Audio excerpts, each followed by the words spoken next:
The great white shark, the ultimate serial killer of the deep, the ocean's tooth model, until an orca shows up. Then it becomes an example, a bad one. For years, the sharks have been seen as the postal child for primal fear. Teeths, looks, swagger. But IQ, apparently, is the most important trait needed to be the deadliest, since that is what these orcas have mainly over the sharks, and they do by some margin. Nicknamed the killer whale, these black and white devils are basically the marine world's Mensa members. They have a brain 6 times the size of a great white and the intelligence to back it up. This is seen through the way they attack. They don't just charge with ferocity. No, they plan. Literally. These guys roll in pods, which are tight-knit family groups led by a matriarch, communicating with clicks and whistles, executing military-level ambushes. Now, here's the jaw-dropper. Orcas don't just kill great whites, they perform surgeries on them. Using their incredible precision and teamwork, scientists have recorded orcas flipping great whites upside down, putting them in a trance-like state called tonic immobility, which paralyzes them temporarily, and then neatly extracting the liver, their high-fat, nutrient-packed prize, through a small tear near the pectoral fins, like a surgeon doing keyhole livers.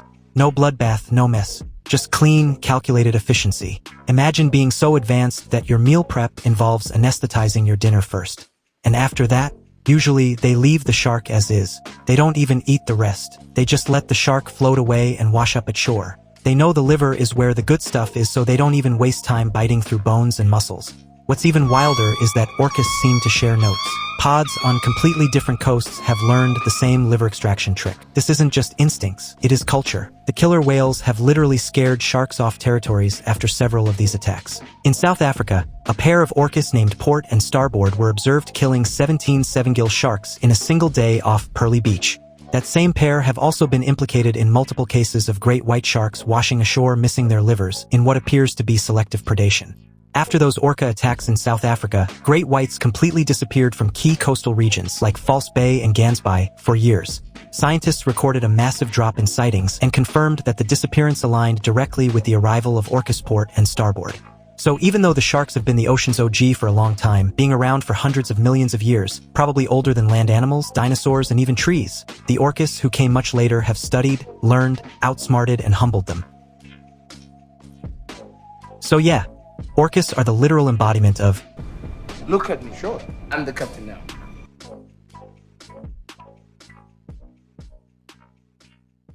The crocodile, the ancient reptilian war machine, a living fossil, the armored tank of the rivers, teeth like daggers, patience like a sniper, and jaws that can snap a zebra in half. For millions of years, they've reigned supreme in the murky kingdoms of Africa's rivers, lurking, waiting, striking with prehistoric precision. But then, in wades, the hippo, the heavyweight bouncer of the wetlands, the crocodile's worst nightmare wrapped in pink armor and bad attitude. Suddenly, the predator becomes the prey. You see, the hippopotamus doesn't play by the rules. It's not a hunter by nature, as it's a vegetarian, technically. But don't let the diet fool you. When provoked or even slightly annoyed, hippos go from chill grazer to river berserker in seconds. And the unfortunate crocs who share the same waters? They know this all too well. Crocodiles may have the jaws, but hippos have the size, the speed, and, let's be honest, the rage issues. These guys are built like biological tanks. 2 tons of muscle, 2-inch thick skin, and mouths that open a terrifying 180 degrees, revealing tusks the length of machetes. Their bite force clocks in at over 1,800 psi, enough to crack a crocodile's skull like a peanut shell. And they do, often. Scientists and rangers across Africa have recorded countless incidents where hippos have mauled crocodiles, tossed them like rag dolls, or simply bitten them in half. Not out of hunger, but out of territorial dominance. And that's exactly the thing. Crocodiles don't even have to attack to get killed. All it takes is being too close. Hippos are fiercely protective of their space, especially when calves are around. A crocodile daring to cruise too near a hippopod is practically signing its own obituary. In Kenya's Mara River, Tanzania's Gramiti, or Zambia's Luangwa, the story repeats itself. A croc strays too near a calf, mama hippo charges, jaws slam down, and suddenly, one less crocodile in the census. The irony? Crocodiles and hippos coexist in the same waters daily, sharing the same muddy banks and river crossings. But it's a tense piece. One wrong move and the king of the Nile becomes river fertilizer. The crocodile might have survived the dinosaurs, but in modern Africa, it's the hippo who calls the shots. While official croc casualty counts are hard to pin down, experts and field guides agree. Hippos kill more crocodiles than any other animal, by far. Rangers have filmed crocs being bitten clean in two, others gored by hippo tusks and left to rot. Even Nile crocodiles, which can reach lengths of 6 meters, tend to give hippo pods a wide berth. They've learned, painfully, that some meals just aren't worth it. The crocodiles may have the teeth, but the hippos, they are the undisputed landlords of the river, part herbivore, part horror movie. They have the territory, the temper, and the final say. Yeah, in the waterways of Africa, it's not about survival of the fittest, it's about the survival of whoever the hippo tolerates.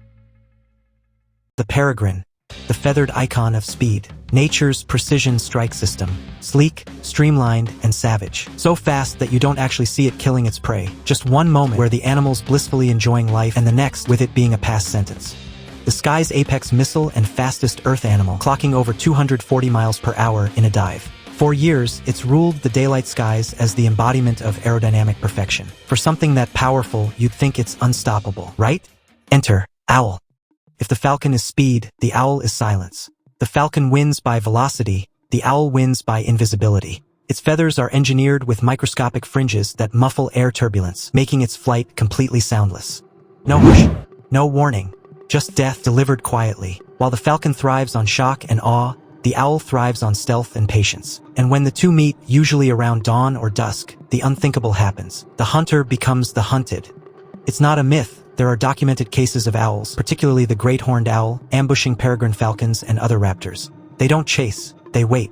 These nighttime assassins use cover, timing, and utter silence to strike. One moment, the falcon perches, resting after a day of glory. The next, an owl swoops from behind like a feathered phantom, talons first, crushing the skull before the falcon even knows it's under attack. Game over. The falcon might own the skies by day, keyword might, but the night belongs entirely to the owl. Scientists have found peregrine remains near owl roosts, skulls pierced and wings torn clean. In some cases, the owl even takes over the falcon's nesting sites. The power imbalance shifts not with strength or speed, but with timing. The falcon rules when it can see. The owl rules when no one can. That's the paradox of power in the sky. Dominance depends on daylight. What's poetic about them is the fact that they both are raptors, apex in their own realms, creating a rivalry that may never truly end. When they attack, the victim usually don't see who did. The falcon hunts with physics, the owl hunts with strategy. One's a jet, the other a ghost. Yet the owl doesn't just outfight the falcon, it outsmarts it. They've evolved on opposite ends of the day-night spectrum, a yin and yang of aerial warfare. But when their worlds overlap, the transition hours of dawn or dusk, the outcome is usually the same. So yes, the peregrine falcon might be the undisputed speed king, the visible terror of the skies. But the owl? The owl is the one thing even speed can't outrun. No flash, no flare, just a whisper in the wind and silence where a falcon used to be. In the end, even the fastest thing alive isn't immune to what it can't hear or see.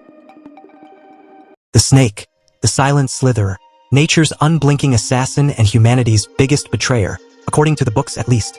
Born without limbs but armed with fangs and venom potent enough to drop a buffalo calf, it's the embodiment of raw, coiled danger. For centuries, it's ruled the undergrowth and the grasslands with silent authority, feared, revered, and rarely challenged. That is, until the secretary bird drops by. Not flies, walks. Long-legged, sharp-eyed, and looking like it just strutted out of an aristocratic fashion show with murder on its mind.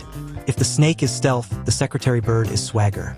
It's not just that this bird doesn't fear snakes, it's that it hunts them, actively, deliberately, even venomous ones. While most animals avoid snakes like a live wire, the secretary bird treats them like a lunch special. And the amazing thing of it all? They don't even have any sort of immunity to snake venom. Just pure, natural, passionate hate.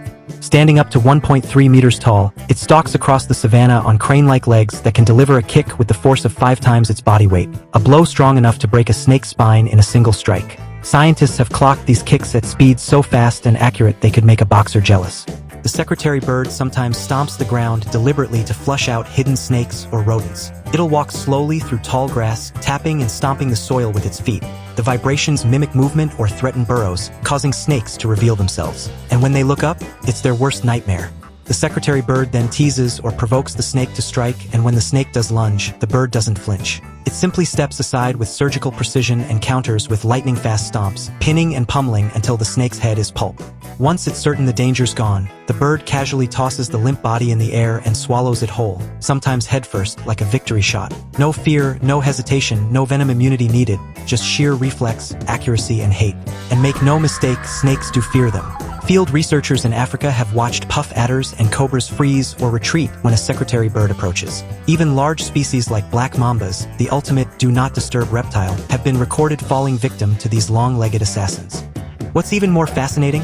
The secretary bird doesn't rely on flight to escape or attack. Even though they can soar, it prefers to stay grounded, a terrestrial hunter that walks more miles per day than most predators fly.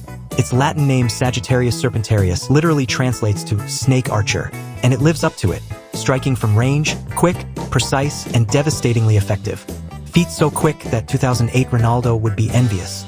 So while snakes slither as symbols of cunning and danger, in the wide, sun-baked savannas, there's a creature that laughs at their legend. A bird that doesn't just survive alongside them, but it dominates them. The snake might have been the original symbol of death in mythology, but in reality, the secretary bird is the one writing obituaries. Long legs, sharp aim, deadly precision. Now imagine what would happen if they become CEOs. In the kingdom of the tall grass, it's not the snake that is feared, it's the bird that walks like royalty. The lion. The mane, the myth, the monarch. The self-proclaimed king of the jungle, even though it dare not go leave in one, prowling through documentaries and savannas alike with an air of royal entitlement. Muscles like coiled ropes, eyes that promise violence, and a roar that can travel 5 miles across the plains. For centuries, the lion has had PR on its side, the headline act, the apex of apexes, the ultimate symbol of dominance. That is until it spots an elephant and then the king suddenly remembers he's mortal. Because when the elephant enters the frame, everything else becomes background noise. The earth literally trembles. 8 tons of raw muscle, memory, and mood. The biggest land animal alive and easily one of the smartest. Where the lion rules by fang, the elephant rules by sheer existence. No one dares to tell an elephant what to do, not even a pride of lions. Sure, lions have tried. Usually in groups, at night, and targeting calves. Imagine a dozen lions planning, scheming, coordinating, just because they want to take down a baby elephant. And even though it's just a calf, it's still one of nature's boldest heists. It is still like a thief going to rob a bank with a stick. Because where there's a calf, there's a mother, and a mother elephant doesn't fight, she erases. With trunks swinging and tusks stabbing, she can fling a 400-pound lion like it's made of paper. Field reports out of Botswana and Zambia have documented lions crushed flat, gored, or stomped into the soil mid-hunt. No chase, no mercy, just instant regret. What's even more terrifying? Elephants remember. Literally. Herds have been observed tracking down lion prides several days after a failed attack, returning to trample the area, a kind of slow, thunderous vengeance. Researchers have described these retaliations as premeditated behavior, which, in plain English, simply means elephants hold grudges. And the lions know it. They can sense the danger in the tremor of the ground. When elephants appear, even the fiercest prides scatter. You'll see seasoned males crouching low, tails tucked, pretending they were never interested in the first place. Because this isn't prey, or just some random animal. This is a moving fortress with emotions and a memory longer than a lion's lifespan. On the African plains, the story is the same. The king roars, but the throne rumbles. Lions may dominate most of Africa's megafauna, but when it comes to elephants, they don't dominate, they negotiate. And the terms are simple. Stay away or get flattened. There's a hierarchy built not on who hunts who, but on who dares. So yeah, the lions may rule by fear, but the elephant? The elephant rules by reminder that there's always something bigger, wiser, and infinitely harder to kill. They might be kings, lions. Take note of the big might. But only because elephants don't care about crowns. They don't roar. They don't pose. They just walk and everything else moves. The lion is drama. The elephant is law.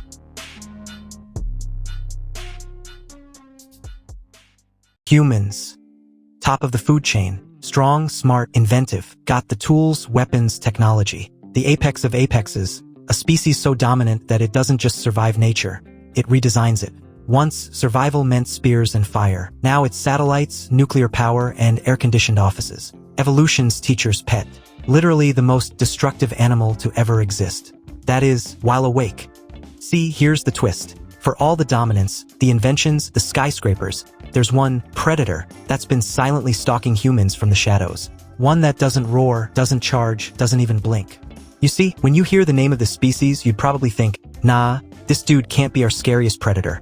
Right? Wrong. When you realize the fact that it's killed us more than every war ever fought, combined, you'd reconsider. The animal in question? Mosquitoes. Yep. Clawless, weightless, toothless. Just pure stealth and sheer evil.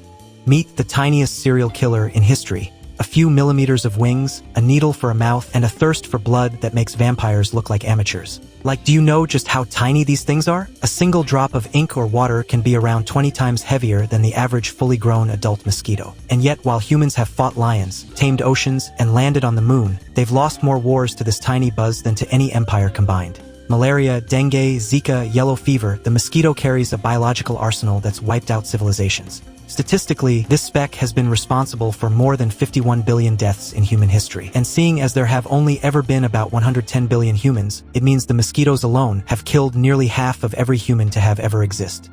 Think about that.